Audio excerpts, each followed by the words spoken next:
Hello everyone, I am Dr. Vikas Singhal. I am a consultant GI and bariatric surgeon at Medanta Medicity Hospital in Gurgaon. आज हम थोड़ा obesity क्योंकि मोटापा है उसके विषय में थोड़ा डिस्कस करेंगे। जैसे हम जानते हैं ओबेसिटी हमारे कंट्री में भी इंडिया में अब एक बहुत बड़ी हेल्थ प्रॉब्लम बन गई है। इंडिया में अब करीब 5 करोड़ से भी ज़्यादा लोग ओबेसिटी से सफ़र करते हैं।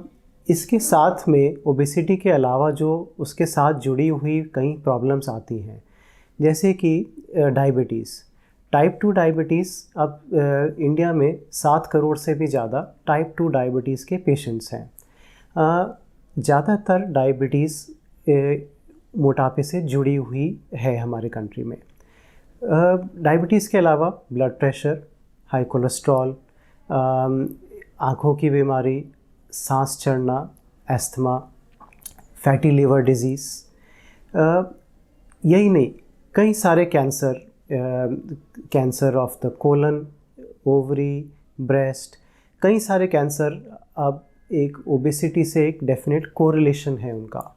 हमारे लिए किसी को कहना कि आप वज़न कम करिए, वेट लूज़ करिए, ये बहुत आसान है, लेकिन हम ये जानते हैं कि किसी के लिए as a patient who suffers from obesity ये इतना आसान नहीं है, क्योंकि क्या सिर्फ डाइट के साथ वेट लूज़ करना और उसको मेंटेन कर पाना, ये कहना आसान है, करना उतना आसान नहीं है।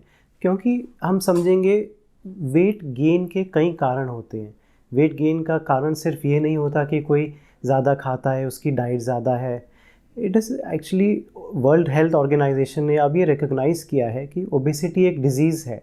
It is not just a lifestyle problem. इसके कई कारण होते हैं। कई लोगों में जीन्स, जेनेटिक कारण होते हैं। कई लोग में ठीक है लाइफस्टाइल, डाइट, एक्सरसाइज का एक पार्ट होता है, एक कंट्रीब्यूशन होता है, जो कि ज़्यादातर ऑलमोस्ट हर एक में इम्प्रूव किया जा सकता है। लेकिन कई बार कुछ लोगों को एक मेटाबॉलिक प्रॉब्लम होती है। वो आप देखेंगे एक परिवार में 2 भाई होते हैं, डाइट सेम होती है, लेकिन एक का वेट काफ़ी ज़्यादा होता है, एक का कम होता है। तो obesity is a complex medical problem, it is a disease, it is not just a lifestyle problem. हम इस ओबेसिटी को डिफ़ाइन करने के लिए कुछ पैरामीटर्स यूज़ करते हैं। जैसे होता है बॉडी मास इंडेक्स, BMI, जो एक हाइट और वेट का रेशो होता है। फॉर एग्ज़ाम्पल, अगर किसी की हाइट 5 फुट 4 इंच है और उनका वेट 80 kg है, जो कि होना चाहिए तकरीबन 60 kg के करीब, सो करीब 20 kg एक्सेस वेट है, तो हम उनसे डिस्कस करते हैं कि उनके लिए क्या, ऑफ कोर्स डाइट और लाइफस्टाइल पार्ट तो हम हर पेशेंट को गाइड करते हैं, लेकिन उसके अलावा उनके लिए इसको मैनेज करने के लिए क्या ऑप्शंस हैं। जैसे कुछ मेडिसिन्स हैं जो हेल्प कर सकती हैं to a certain extent with weight reduction. कुछ एंडोस्कोपी के ऑप्शंस हैं, और फिर जिनका वेट ज़्यादा एक्सेस है या फिर 20 to 30 kg वेट एक्सेस है, जितना होना चाहिए उससे, with other medical problems, already diabetes, blood pressure, weight से जुड़ी हुई प्रॉब्लम्स उनको ऑलरेडी हो गई हैं, उन पर्टिकुलर पेशेंट्स में बेरियाट्रिक सर्जरी का बहुत फ़ायदा होता है। I will just talk briefly about diet. So हमें पता है एक healthy diet we recognise is a high protein, low carbohydrate, low fat diet. Diet पे बहुत रिसर्च चलती रही है, कुछ अलग अलग टाइप की डाइट्स भी आई हैं, keto diet, different types of diet. लेकिन कोई भी पेशेंट लाइफ लॉन्ग प्रॉब्लम होती है, लाइफ लॉन्ग किसी एक स्पेसिफिक डाइट पे नहीं रह सकता।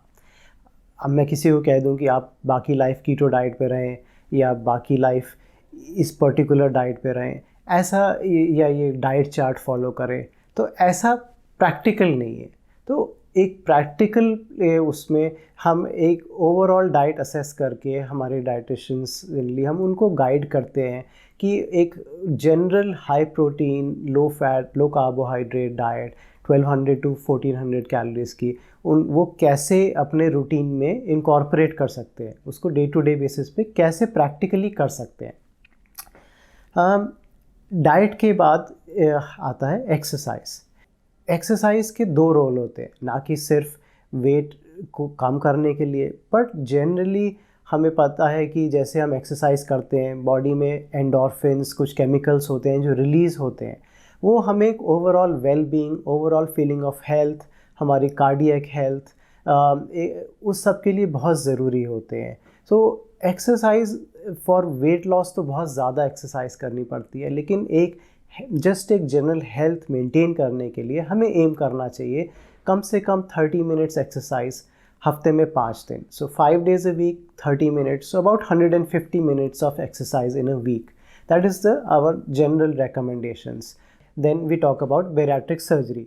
So bariatric surgery is specifically, our guidelines are, our recommendations are patients who are BMI about 32.5 with comorbidities or 37.5 with other problem, the 37.5 without any associated medical problems. So bariatric surgery अपने आप में एक बहुत broad वो है, क्योंकि कई type के बेरियाट्रिक सर्जरी होते हैं, 3-4 अलग डिफरेंट टाइप के बेरियाट्रिक सर्जरी होते हैं। वो हम देखते हैं किस पेशेंट को कौन सा सर्जरी सूट करता है, तो उसके अकॉर्डिंग हम उसको प्लान करते हैं कि स्लीव गैस्ट्रेक्टमी है, गैस्ट्रिक बाईपास प्रोसीजर है, मिनी गैस्ट्रिक बाईपास। तो ये हम पेशेंट की सूटेबिलिटी के हिसाब से हम उनको एडवाइस करते हैं, हम उनको गाइड करते हैं सर्जरी के लिए। It is a very safe procedure, it is standardised, very low, in fact जो लो रिस्क जो कि हमारे दूसरे कॉमन जनरल सर्जरी होते हैं, गॉल ब्लैडर का, हर्निया का, उससे भी कम कॉम्प्लिकेशन रेट आज की डेट में बेरियाट्रिक सर्जरी का है। ओनली थिंग हमें समझना ज़रूरी होता है कि सर्जरी के बाद हमें अपने लाइफस्टाइल को कैसे मैनेज करना है, कैसे फॉलो करना है, कैसे डाइट को फॉलो करना है।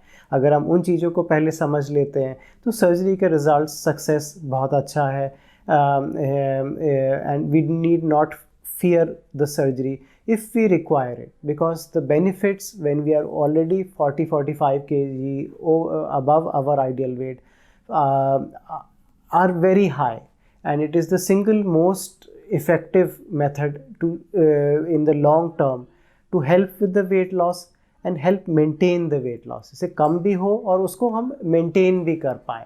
To conclude मैं यही कहना चाहूँगा कि आपको इससे घबराने की ज़रूरत नहीं है। ओबेसिटी इज़ ए डिज़ीज़, आप इसके लिए एक कंसल्ट करें and we will help you manage it like a disease.